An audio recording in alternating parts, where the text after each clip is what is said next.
Gold trusted gold buyers. మీరు తాకట్టు పెట్టిన బంగారాన్ని విడిపించి ఈ రోజు ఉన్న మార్కెట్ ధరకు. మీరు ఎలాంటి క్యారెక్టర్ ఎక్స్పెక్ట్ చేస్తున్నారు? అంటే నాకు ఇవి సెట్ అవుతాయి, ఇలాంటి క్యారెక్టర్ అయితే నేను బాగా ప్లే చేయగలను నేను.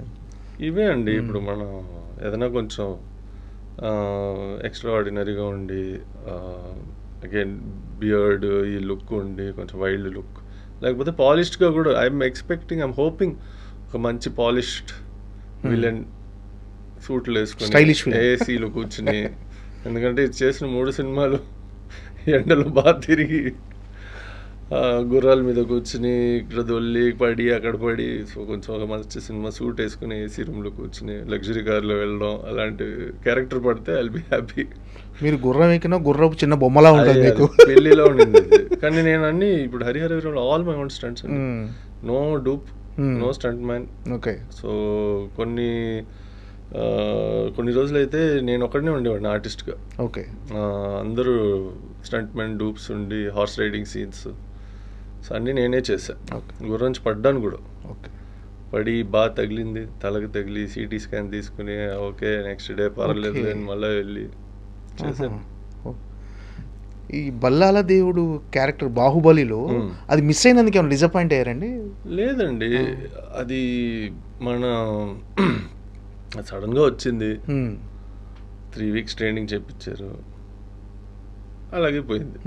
సో మనకేమంటే ఇది ఎక్కువ మనసులో తీసుకుని అయ్యో అంటే ఆ సినిమా రిలీజ్ అయిన తర్వాత చాలా అయ్యో ఇంత పెద్ద క్యారెక్టర్ చేయొచ్చు. మొన్న కూడా ఎవరో ఫోన్ చేశారు ఢిల్లీ నుంచి, you should get some movie like Baahubali type man అన్నాడు. Okay. Said I already got but it didn't work out అని అంటే, ఓ వై ఇది అది వాళ్ళకు ఉంటుంది, నాకు అంత లేదు. బికాస్ ఓకే వచ్చింది పోయింది, no problem, part of life. Wins and losses. Sport ఎక్కువ ఆడితే అది ఈజీగా నేర్చుకోవచ్చు. అంటే 3 నెలలు ట్రైనింగ్ ఇచ్చి ఈ సినిమాలో మీరు చేయట్లేదు. 3 వారాలు ట్రైనింగ్ ఇచ్చి, అంటే ఆల్మోస్ట్ మీరు అనుకున్నారు దాంట్లో బాహుబలి. ఆల్మోస్ట్ మీరు అనుకున్న తర్వాత మీరు లేరు అని చెప్పినప్పుడు ఎలా కన్వే చేశారు దాన్ని మీకు?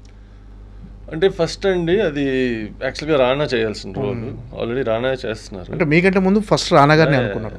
అది ఫస్ట్ నుంచి తెలిసిన విషయం. మేబీ ఆయన షెడ్యూల్ ప్రకారము డేట్స్ ఇష్యూ ఉండి I don't know what is the story, కానీ ఆయన సడన్గా ఆయన చేయట్లేదు అని నాకు అవకాశం వచ్చింది. సో ఆయన మళ్ళీ రిటర్న్ వచ్చారు. సో ఆయన మళ్ళీ రిటర్న్ రాగానే వాళ్ళే చెప్పారు, నో యాక్చువల్లీ రానా చేస్తున్నారు, ఈ కాలకీయ రోల్ యాక్చువల్గా ఆఫర్ ఇచ్చారు. ఓకే. కానీ అప్పటికి అది కొంచెం క్యారెక్టర్ డిజైన్ వేరేలా ఉండింది, ఆ ఫేస్ కనిపించకుండా జస్ట్ పర్సనాలిటీ బేస్ చేసి. సో అప్పుడు అనుకున్నాము అమ్మ అంటే దట్ ఫస్ట్ అదే అది వచ్చుంటే అది ఫస్ట్ సినిమా అన్నది. సో అప్పుడు అమ్మ వచ్చి ఎందుకు ఫస్ట్ సినిమా ఫేస్ కనిపించట్లేదు మనకి, జస్ట్ టాల్ సమ్ పర్సనాలిటీ, అది ఎవరిని కూడా సెట్ తెలియదు అని. కానీ అఫ్ కోర్స్ అది కూడా మారిందిలే స్క్రీన్లో చూసినప్పుడు. బట్ ఇలాంటివి వస్తూ పోతూ ఉంటాయి. ఇప్పుడు అమ్మ కూడా చాలా సినిమాలు చేయాల్సింది డేట్స్ వల్ల ఇది వల్ల చేయలేకపోయారు, అది బ్లాక్ బస్టర్లు అయ్యాయి, మంచి క్యారెక్టరైజేషన్స్, సో అలాంటివి ఉన్నాయి. It happens, it's part of the industry అండి. అది మనం దాని గురించి ఎక్కువ ఆలోచిస్తే మనకే నష్టం. ఏది ఇక్కడికి తీసుకోరు, వదిలేస్తారు అంతే. అంటే తీసుకోవాలి ఓకే, బట్ మన చేతులు లేదు కదా, వి కెనాట్ కంట్రోల్ కదండి. మన ఏదో చేసి మేబీ వాళ్ళకి నచ్చలేదు, వీడు సరిగా లేడు, ఇలాంటి చేసి పోయిందంటే అది వేరే విషయం. అప్పుడు మనం వచ్చి ఓకే నేను I have to improve myself, ఇంకా హార్డ్ వర్క్ చేయాలి. ఆ ఫీడ్బ్యాక్ వస్తే మనం we can work on it. Feedback రాలేదంటే we can not do anything. So అంతే. డాడీతో అటాచ్మెంట్ ఎలా ఉంది sir? Nitin Kapoor very close. నాకు మోర్ ఫ్రెండ్స్లా ఉండేవాళ్ళు, బాగా friends. Used to just like 2 guys who are friends hanging out అలాగే చేసేవాళ్ళం. అంటే ఎక్కువ ఒక ఏజ్కి వచ్చిన తర్వాత. బట్ గ్రోయింగ్ అప్ ఆయన నాకు చాలా హెల్ప్ చేశారు. అంటే మీన్స్ ఒక క్రికెట్ వల్ల పొద్దున్న లేచి, నేను 4:30కి లేచి గ్రౌండ్కి వెళ్ళాలంటే ఆయన కూడా లేపేవాడిని డ్రాప్ చేయమని. ఆయన వచ్చి అబ్బా అని లేచేవారు. So that lot of good bonding, very close friends. Okay.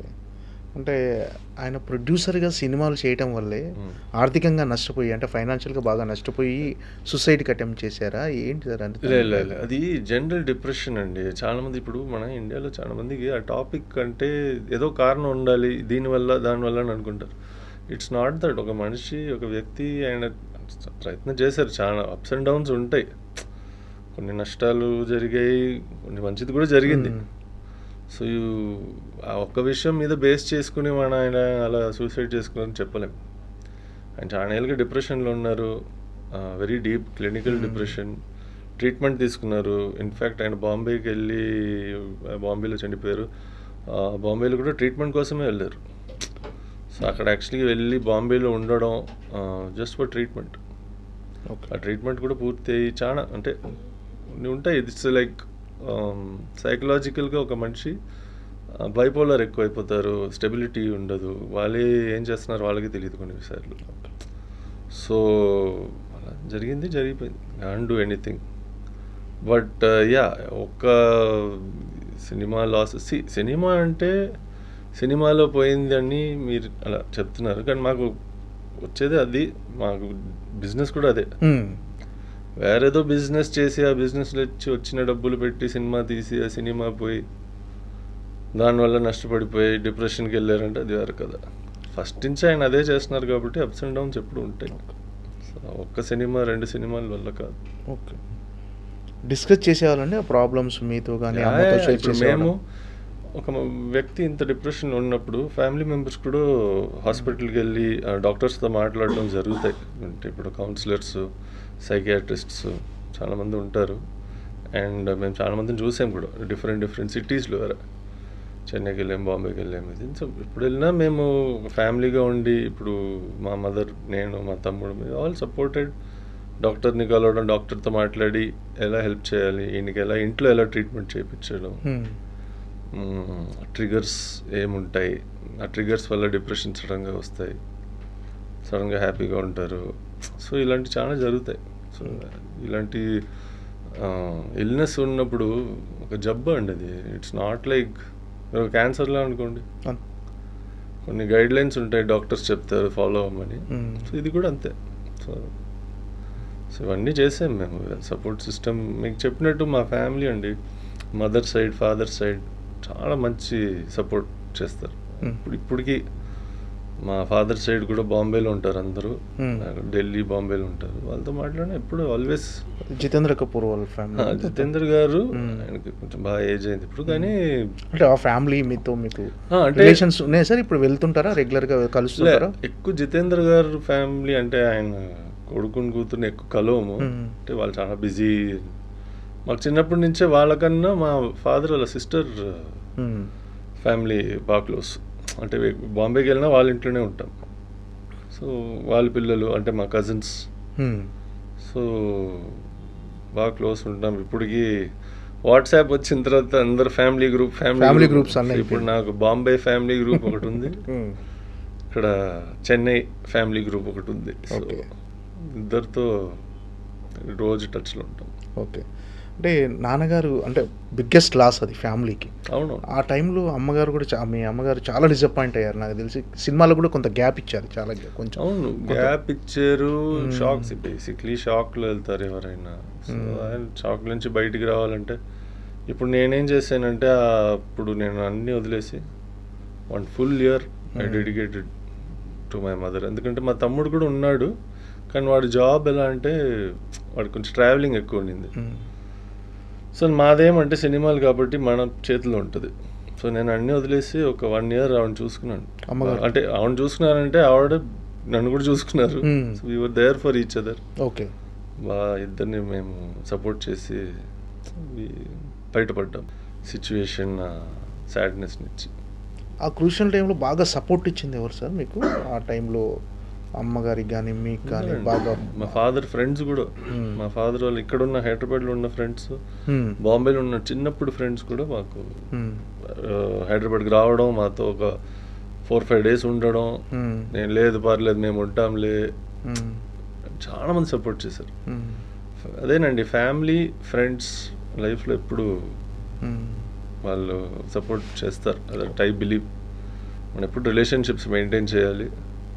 చేసినప్పుడు ఈ మరి ఏదైనా ఒక సిచ్యువేషన్ ఉన్నప్పుడు they will always come to support. And మా family mother side father side అందరూ సపోర్ట్ చేశారు. And artist means film industry వాళ్ళు కూడా ఉన్న వాళ్ళు చాలామంది, మోహన్ బాబు గారు వీళ్ళందరూ బాగా సపోర్ట్ చేశారు. విజయ నిర్మల గారు కూడా మీకు రిలేషన్ అవుతుంది సార్? అమ్మగారికి మేనత్త. అవునవును. ఇప్పుడు ఉందా సార్ రెగ్యులర్గా నరేష్ గారిని కలవటం కానీ ఈ అంటే మేము ఎప్పుడు చిన్నప్పుడు కాదు, అంటే చిన్నప్పుడు ఒకప్పుడు చెన్నైలో వాళ్ళు కూడా ఉండేవారు. సో వాళ్ళ ఇంటికి దీపావళి మరి ఏదైనా ఫెస్టివల్ ఉంటే వెళ్ళేవాళ్ళం. హైదరాబాద్కి షిఫ్ట్ అయిన తర్వాత అయితే ఎవ్రీ ఇయర్ దీపావళి వాళ్ళ ఇంట్లోనే. సో మేము అందరం వెళ్తాం.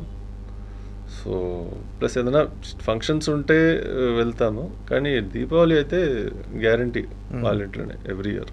ఓకే. సో అది ఎప్పుడు ఉంటుంది.